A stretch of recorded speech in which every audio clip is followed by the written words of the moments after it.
What's up, everybody, and welcome back to the channel. Once again, we have some pretty interesting transfer news that I want to share with you guys about Barcelona. It always sucks when the season ends, but what I will say is it is very, very entertaining in June and July with all these different transfer rumors. It's just very, very interesting to hear not only what Barcelona does, but all these other clubs and some of the ridiculous transfers that you'd hear and players going for some outrageous number. It's just kind of entertaining. So I want to share what I just heard with you guys, and then I want to give my opinions and then comment what you guys think about this transfer and these different scenarios that could relate to this transfer down below. If you guys end up enjoying the video, feel free to drop me a like or subscribe to the channel. I really appreciate any support that I can get. Now let's jump in and discuss.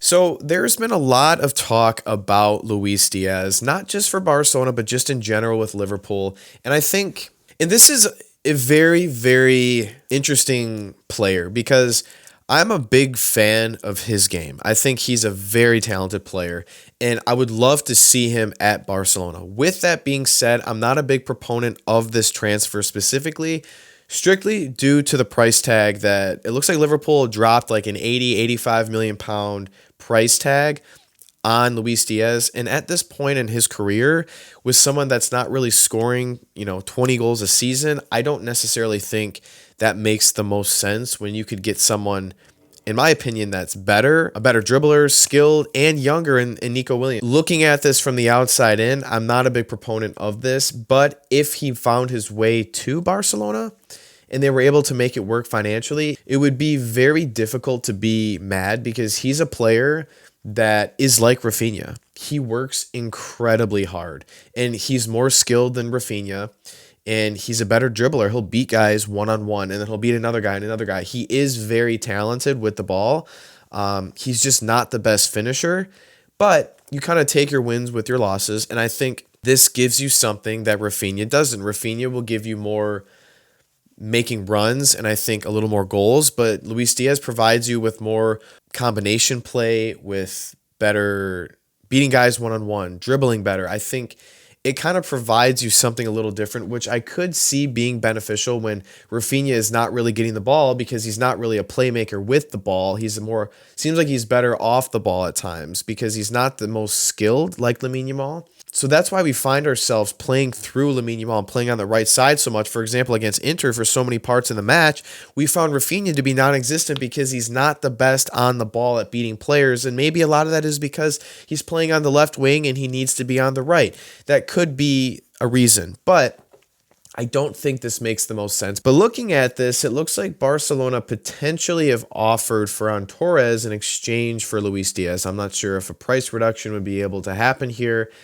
That is what I'm seeing. So, I mean, I would be a proponent of that. You lose Ferran Torres and you gain Luis Díaz, but then I still think you need to find someone that can potentially play as a number 9, and I guess Rafinha can do that to replace Lewandowski if he needs to, like Ferran Torres did a pretty good job this season. So, depending on what the price could be, if there was a swap involved, I know it's not necessarily just, we're just going to give you this player for this player and then take some money off, but it's not that simple. But if there was a way to negotiate a lower price with a player swap, I would potentially be for it. I would humor other players first, like Nico Williams, maybe even Leao. I know this is going to sound crazy, but I would even humor Marcus Rashford.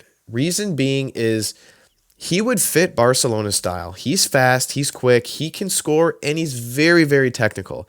And I think where he's at in his career and his ups and downs he's had at Man United and then a pretty decent stint with Aston Villa, I don't think he'd be expecting to play all the time, which could be perfect because he can rotate in and out with Rafinha. Hell, he could even play as a right winger and replace Lamine Yamal if he needed to, which I think could be very important. Or just rotate Rafinha on the right and keep Rashford on the left. I would not rule that out. I know a lot of people have said they're for it, and I've seen a lot of people against it, but I think that might not be the worst thing in the world to see Marcus Rashford in a Barcelona kit. I'd be okay with it, and it would not be a big price tag. I know it would be somewhere around 40 million. I don't think it would be anything more than that because he's 20, he's got to be like in his late 20s. So I would be a proponent of that. And I think a lot of the reasons people are for looking at another winger and not necessarily saying get rid of Rafinha, and please correct me if I'm wrong if you're one of these people, is because you want to see someone that is able to take on more defenders. And I do agree with that. I need to see, like Lamine Yamal, it's just what he does. It would be so advantageous if you could do that on the opposite side of the pitch, because then teams don't know what to do with themselves. Because when you have two players that are so good at one-on-one and combination play, and they're so technically sound and, good with the ball, great being on the ball, it really changes the dynamic of the match, which Rafinha does struggle with at times. And I'm assuming that's what a lot of people are referring to.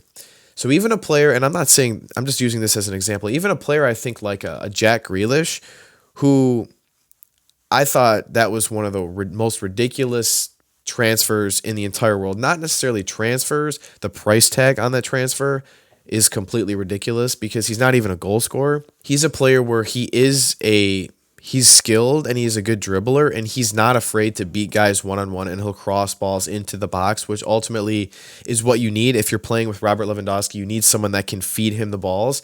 Even a player like that might work, even if it's not someone that's starting consistently, that you can rotate in and off the bench. So I think a player like that could be and maybe should be someone that Barca would try and prioritize this season, because if you've watched my previous video, apparently Deco doesn't want to sign any defenders, fullbacks, or midfielders, so you really don't have any other options other than a couple wingers like a Nico, Leao, Luis Díaz, Rashford, and then a striker, whoever that might be. There's not too many available, so that's going to be really, really difficult. So if they could go all out for Julian Alvarez, I think that's your best bet, because we really don't have any world-class strikers anymore, and I don't see Haaland leaving. Lautaro Martinez, I don't think he's leaving. Harry Kane, end of his career, he'd probably go back to Tottenham, if anything. So there's not too many players available. So these are my thoughts around the Luis Díaz transfer, the Marcus Rashford transfer. So I would be really interested to see what happens here and what you guys think about this down below. Would you like to see either of these players in Barcelona? I think from who they are as players, they can 100% fit the system. It's just ultimately what their vision is long term. If they have a long term vision, it's Nico, I think. And if it's like 1 or 2 year type of thing, I think maybe it's Rashford, maybe Luis Díaz, but you can't spend more than 50 million, 60. You can't spend more than like 60, I think, on a player like Luis Díaz at 28 years old, who's not going to score you 15, 20 goals a season consistently. So that's my thought. Let me know what you guys have to say about this down below. I'll do my best to respond to all your comments. I appreciate you guys watching. If you guys enjoyed the video, feel free to drop me a like and subscribe to the channel. I'll see you guys back here next time. Peace.